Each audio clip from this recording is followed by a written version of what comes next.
at, I mean, I know Democrats always like to point to Scandinavian countries, but I'm going to do it. One thing you notice about those countries, which do have a pretty high tax burden, but the reason there's also a higher sense among people that it's fair is that they get good results. They have good healthcare and good education. And that doesn't just happen because you put the money in. But if you put the money in and you do it right, then the public's going to be more trusting, right? That you're getting something out of those tax dollars. So I think it's easy to do when like every girl's hot.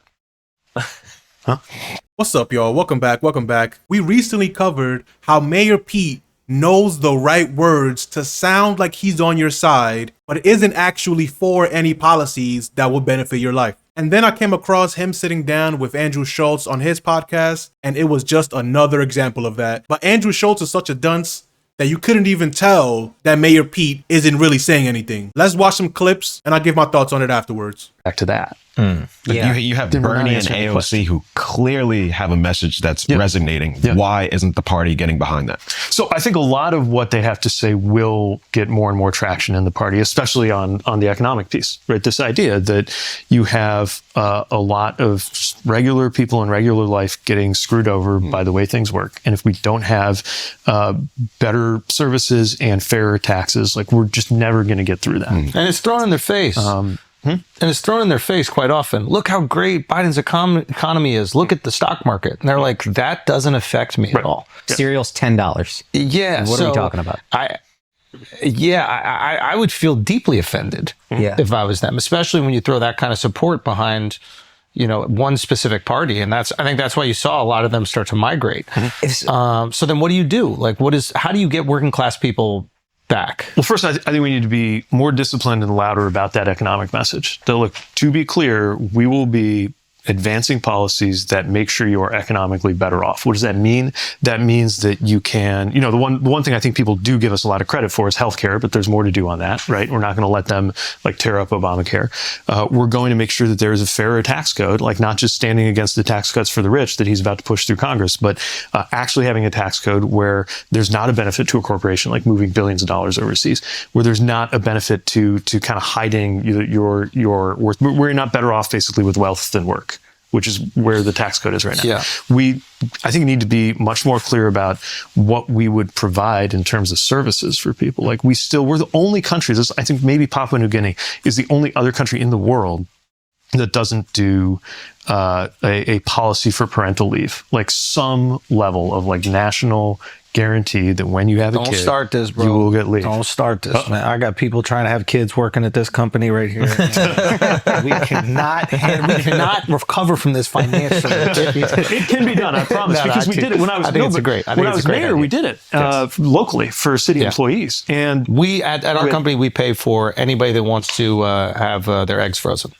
It's great. We don't hire women, though. But we will pay. There's always a loophole. There's always some type of loophole, dude. These middle rich, we need to tax them. The cost of eggs are too high, bro. Wow. I tease. See what you did. But yes, we should absolutely pay for it. But sorry, I'll let you finish, and then I had another question based on. But I think there are also some things that we need to kind of rewire in the way government works to make it work better for people. And I lived this. So for example, I'm watching them basically burn the federal government down. And obviously I've got problems with the way they're destroying, cancer research or making it harder for the FAA to keep airplanes safe. A lot of that is bad. But I will also admit that I have been furious and frustrated with the way things work in our federal government. And it's actually gotten to where it makes it harder to do things that I think progressives in particular care about. Building things, building housing, building roads and bridges, which I lived for 4 years, building clean energy projects, stuff we should objectively definitely be doing. And we've gotten in our own way with these layers of process, layers of procedure, all of them introduced with good intentions, but which collectively have made it almost impossible or unaffordable to do anything. So you want less regulations? So we need they need to be smarter, and there needs to be less procedure. Still powerful regulations to keep people safe. So there should be a department to make sure the government is efficient. I think that's really a great, I think that's. He said policies that make sure that you're better off. and then said something we get credit for is healthcare. Pete Buttigieg is not for healthcare for all. He's not for the policy that covers everyone and saves trillions of dollars. That alone means everything else is nonsense. You're just talking shit. But Shultz or nobody else on the show, shout out to them, no disrespect to them, they don't know to ask, wait, you said what you get credit for is healthcare, but you came out against healthcare for all. You said Medicare for all who want it. What does that mean? So not everybody? You're one of the reasons why people don't trust Democrats. And they shouldn't. Why should we? Because you can come on this show and pretend like you're the good guy, you're the serious adult in the room, but really, you're just telling them barely what they want to hear to make them look at each other and go, oh, maybe this guy is some type of serious. But it's not true, because when you compare him and when he compares himself to Mamdani, the future mayor of New York City, he pretends like Mamdani wants to do too much, focusing on housing and grocery stores and public transportation. That's too much. That's too far left. And if you think those policies are so unreasonable, then what are you actually for? Nothing. He's for making sure nothing fundamentally changes, which is way worse than anything else. He's hoping to get in power to lull everyone to sleep. But every time that happens, someone worse will come into power and start pushing for deregulation of everything, making all our lives worse, selling everything off to the highest bidder. That can't happen like it's happening under Trump without people like Pete Buttigieg. It's a sick game that they play. The Democrats don't do anything to help anybody, and then the Republicans use that as a reason to get into office and only benefit their donors, the richest people in the world. Okay, Pete, here's the actual question I have. Bad. I hear a lot of what you're saying is tax the rich, they need to pay their taxes. I remember moving from Texas to California. Texas, I started paying taxes, and it was like, I remember I was working at Verizon Wireless and doing a horrible job selling cell phones, and my commission would get taxed at like 40%. And I was like, okay, fair enough. But then I'm driving, the roads suck. The schools, from what I heard, sucked. New York, same thing. Very high taxes. There's no Second Avenue subway. Schools are horrible. Right. If you have any kind of money, it seems like you're sending your kids to private schools, or you live in such a rich neighborhood that the public school is basically a private school. What? The tax money seems like it gets wasted and doesn't get used wisely. So I have like an aversion to, they should pay their taxes, because my reaction is, I've seen what happens when people pay taxes. I agree with that, what he said about California. I think what he said about California was I'm not going to shit on one state or another, but good. There is obviously a relationship between the results you see and your willingness to trust that there's anything you're getting out of your tax dollars. My trust is very low.